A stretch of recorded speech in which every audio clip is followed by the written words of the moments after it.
Sehari sebelum ulang tahun Putri Anne yang ke-75, Raja Charles menyiapkan sebuah hadiah istimewa.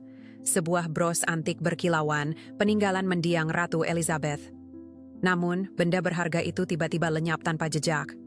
Sejak saat itu, dinding-dinding kuno istana tak lagi sunyi.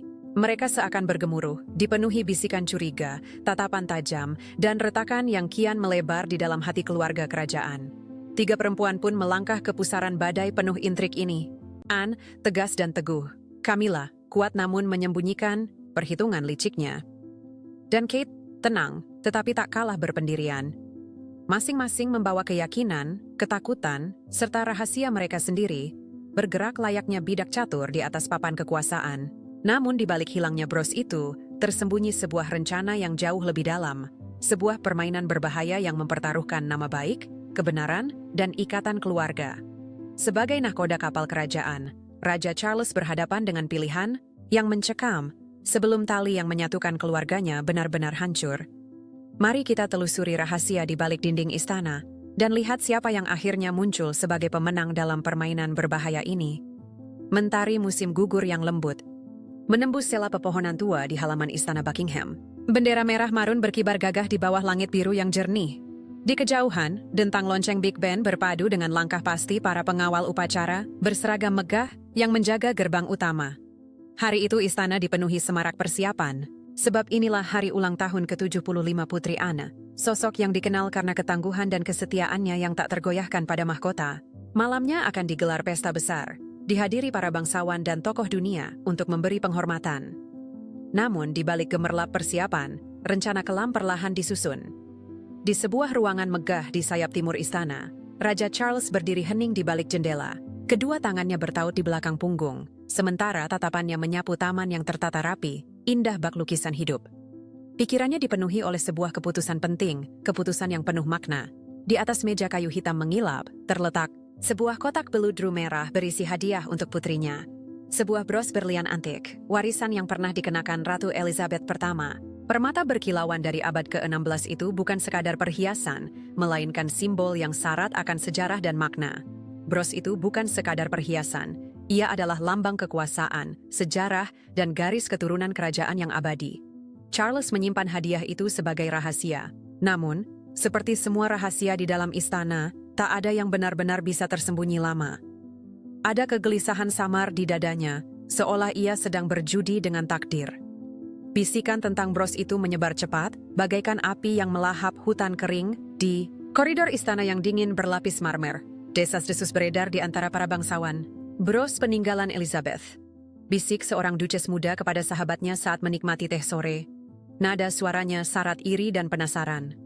Camilla pasti murka mendengarnya. Tatapan penuh dengki pun berkelebat. Senyum-senyum terpaksa mulai bermunculan.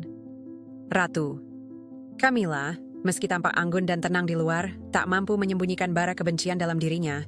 Charles selalu lebih memihak Anne, gumamnya kepada seorang penasihat terpercaya. Suaranya dingin, tajam, setajam pisau yang disembunyikan. Kata-katanya membuka luka lama yang tak pernah benar-benar sembuh.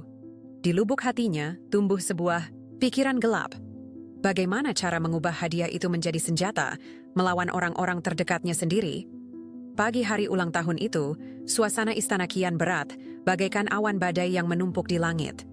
Reginald Hawthorne, penjaga perbendaharaan berusia paruh baya dengan rambut memutih di sisi dan kacamata berbingkai emas, bergegas menuju kantor Lord Chamberlain. Wajahnya pucat seperti mayat. Di tangannya yang gemetar, ia membawa sebuah kotak, kecil, identik dengan kotak beludru merah yang pernah diperiksa Charles. Tuan, suaranya bergetar bagai daun musim gugur yang diterpa angin. Bros ini bukan asli. Seseorang telah menukarnya dengan tiruan murahan. Jantung Reginald berdegup kencang, dadanya diliputi ketakutan akan konsekuensi yang mungkin terjadi. Sebuah harta karun kerajaan telah dinodai, mungkin pertanda dari konspirasi yang jauh lebih besar. Lord Chamberlain, Sir Edward Langley, mengernyit dalam-dalam, lalu berdiri mendadak dengan ekspresi serius. Apakah kau yakin, Hawthorne? Ini bukan perkara yang bisa dibuat main-main. Dengan panik, Reginald mengangguk berulang kali. Tangannya membuka kotak itu di bawah cahaya lampu gantung. Bros berkilau di dalamnya, namun kilaunya hampa. Tak ada sinar murni berlian sejati. Hanya cahaya palsu dari sebuah imitasi. Ukiran pada bros itu tampak kasar, tanpa sentuhan seni. Batu permata di tengahnya pun memuat goresan samar, sebuah hal yang mustahil bagi pusaka kerajaan. Sir Edward merasakan hawa dingin merayap di tulangnya, seolah ia tengah menyentuh rahasia yang mampu mengguncang monarki itu sendiri. Dengan segera, ia melaporkan temuan tersebut kepada Raja Charles. Namun jawaban sang raja membuatnya terperangah. "Jaga agar tetap diam," ujar Charles dengan suara rendah, namun penuh wibawa yang tak terbantahkan. "Tak seorang pun boleh tahu, terlebih sebelum pesta malam ini. Kita tidak bisa menanggung skandal semacam ini." Sir Edward mengangguk patuh, meski di dalam dirinya keresahan tumbuh, retakan kecil di dalam benteng kepercayaannya. Siapa yang berani menukar harta kerajaan?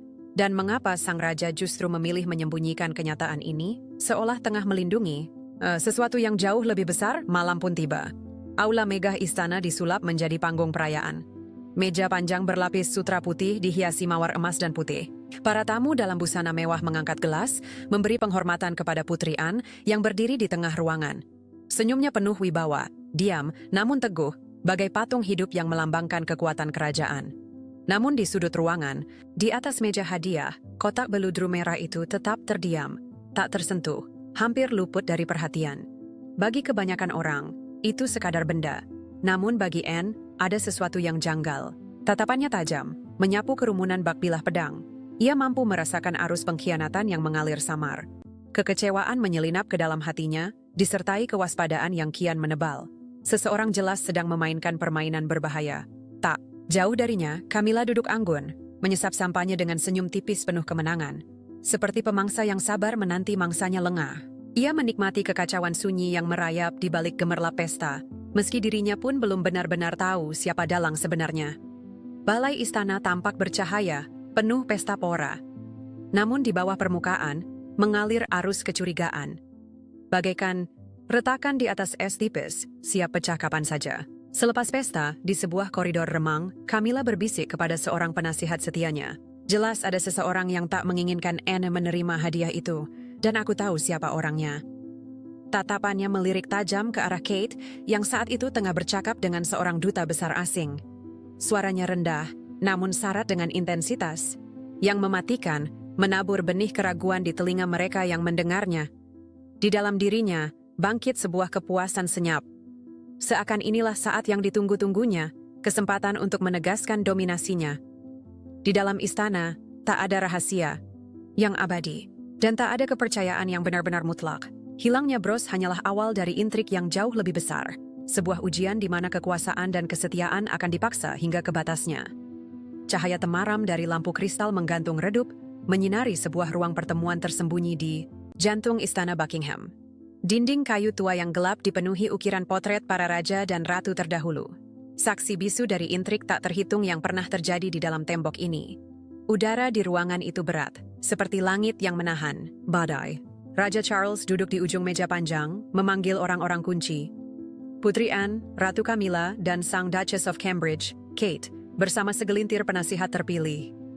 Sosok Charles tampak tinggi dan ramping, sedikit membungkuk, namun matanya tajam, meneliti setiap gerak tubuh, setiap tatapan, tanpa mengucap sepatah kata pun. Di dalam dirinya merayap rasa gelisah, seolah ia sedang menyaksikan sebuah drama yang ia sutradarai sendiri, untuk menguji kesetiaan mereka yang terdekat. Ia memilih diam, berharap keheningan itulah yang akan memaksa mereka menyingkap rahasia. Ia ingin melihat melampaui wajah-wajah yang dikenalnya, menembus tabir kebenaran yang mereka sembunyikan. Camilla duduk di sisi kanan sang raja, anggun dalam balutan gaun sutra abu-abu pucat. Namun di balik keanggunannya, tersimpan kemenangan, sunyi, seperti pemenang yang sedang menikmati hadiahnya. Pandangannya melirik Anne, putri yang kehilangan bros warisan itu, lalu tersungginglah senyum tipis penuh dingin di bibirnya.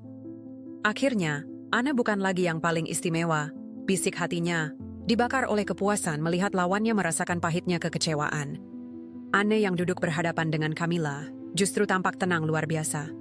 Wajahnya bagaikan batu karang yang berdiri tegak di tengah arus sungai deras, tak tergoyahkan, tak menunjukkan sedikit pun goyah.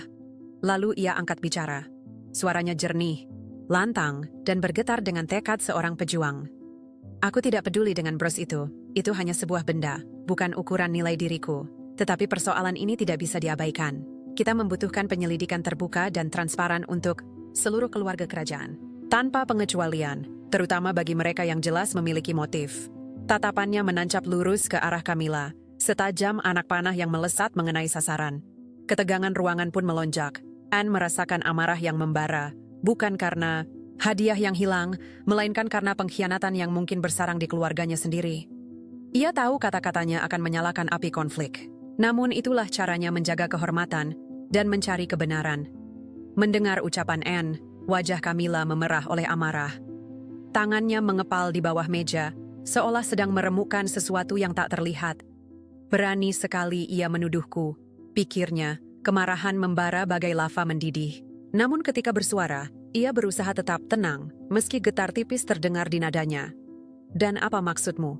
Ini saatnya kita bersatu, bukan saling melontarkan tuduhan tanpa dasar. Di dalam hatinya, Camilla merasa terhina, seolah posisinya sebagai ratu tengah digugat secara terang-terangan. Di ujung meja, Kate duduk diam, wajahnya tetap lembut dan anggun, seakan tak terguncang. Namun di balik ketenangannya, badai berkecamuk. Ia merasa terasing, bagai sebuah pulau kecil di tengah samudra luas. Tatapan curiga Camilla, bahkan sebagian bangsawan lain, mulai beralih kepadanya, meski tak seorang pun berani menuduh secara langsung. "Mengapa aku?" Kate bertanya dalam hati. Jantungnya berdebar kencang, telapak tangannya dingin di bawah taplak meja. Ia tak pernah berniat mencelakai siapapun, tetapi bisikan Camilla telah menjebaknya dalam perangkap tak kasat mata, di mana setiap kata pembelaan justru bisa diputar menjadi tuduhan. Kate memilih diam, bukan karena takut, melainkan karena ia tahu satu kalimat salah bisa menyalakan bara lebih besar. Ia butuh waktu untuk berpikir, melindungi diri, dan keluarganya. Raja Charles tetap duduk di kursinya, menatap tajam tanpa berkedip, hatinya terkoyak oleh konflik. Ia menyaksikan jurang perpecahan makin melebar, retakan kepercayaan yang tak pernah ia bayangkan sebelumnya. Rapat itu berakhir dalam keheningan yang menyesakkan, tanpa keputusan, tanpa kata pasti. Namun semua orang tahu, perang diam-diam telah dimulai. Setiap orang akan memilih pihaknya. Dan kebenaran tentang Bros yang tertukar itu bisa menjadi gempa yang mengguncang monarki hingga ke dasarnya. Charles merasakan sesal yang menusuk, namun juga tekad yang dingin. Ia tahu, ia harus membiarkan semuanya mengalir, agar wajah sejati dari orang-orang terdekatnya tersingkap. Keesokan pagi, cahaya tipis menembus tirai sutra tebal di Istana Buckingham. Namun suasana di dalam masih berat, bagai kutukan yang belum terangkat. Bros yang tertukar itu tetap menjadi luka terbuka, meretakkan kepercayaan di antara keluarga kerajaan. Dan di balik semua itu, tersembunyi rahasia yang tak seorang pun tahu. Di ruang pertemuan tersembunyi, di balik dinding kayu tua yang dihiasi potret para raja terdahulu, Charles kembali duduk di kursinya. Tatapannya tajam, menyapu setiap wajah yang hadir. Tak ada yang mengetahui bahwa segalanya, dari Bros tiruan hingga kabut kecurigaan yang mencekik, adalah bagian dari rencana rumitnya. Dengan hati berat namun pikiran penuh perhitungan, Charles lah yang memerintahkan Bros itu ditukar. Semua demi satu tujuan, menguji kesetiaan orang-orang terdekatnya, melihat siapa yang akan tergoda oleh ambisi, dan siapa yang akan terbongkar pengkhianatannya ketika berhadapan dengan bayangan kekuasaan. Raja Charles berdiri dengan sorot mata tegas, suaranya rendah namun berwibawa, bergema di ruangan yang hening. Insiden Bros ini adalah penghinaan terhadap kehormatan kerajaan. Aku telah memerintahkan penyelidikan secara diam-diam. Hingga pelakunya ditemukan, tidak seorang pun boleh membocorkan informasi ini. Kita tidak boleh membiarkan publik menjadikannya bahan ejekan. Tatapannya menyapu satu persatu wajah yang hadir, Putri Anne, Camilla, dan Kate. Tatapan yang seolah menembus hingga ke dasar jiwa. Namun di balik ketegasan itu, hati Charles diliputi badai, resah, takut, dan khawatir bahwa rencananya bisa berbalik arah. Mereka akan menyingkap diri mereka sendiri, bisiknya dalam hati. Tapi aku harus mampu mengendalikan api ini. Lalu sebuah detail tak terduga mengguncang ketenangan itu. Dari hasil pemeriksaan internal, ditemukan rekaman CCTV yang buram. Kamera koridor menuju ruang hadiah telah sengaja dimanipulasi. Dan di dalam rekaman samar itu, terlihat sosok misterius, seorang wanita bergaun hijau, bergerak cepat, meninggalkan area tersebut tepat pukul 3 dini hari, menjelang hari ulang tahun kerajaan. Wajahnya tak terlihat, tertutup sudut kamera. Namun gaun hijau itu melayang bagaikan bayangan hantu, meninggalkan jejak yang menghantui pikiran siapapun yang menyaksikannya. Saat laporan itu sampai padanya, dada Charles terasa mengeras. Siapa yang berada di sana? Pikirnya. Ia mulai menyadari, mungkin rencananya sendiri telah membuka celah bagi pihak lain memanfaatkan situasi. Namun ia menahan gejolak hatinya, lalu memerintahkan, teruskan penyelidikan, dan jangan sampai semuanya harus tetap di bawah kendali, tapi rahasia tak pernah bisa benar-benar dijaga selamanya. Beberapa jam kemudian, sebuah tabloid sensasional menerbitkan artikel dengan judul mencolok. Pencuri di keluarga kerajaan, Bros kuno hilang. Artikel itu menyingkap detail demi detail, menekankan sosok wanita bergaun hijau dan menyulut spekulasi liar tentang perebutan kekuasaan di dalam istana. Berita itu meledak, menyebar cepat, dari unggahan di X hingga perdebatan panas di televisi. Publik pun terbelah. Sebagian mengklaim skandal itu adalah bukti kehancuran monarki. Sebagian lain menebak-nebak siapa wanita misterius itu.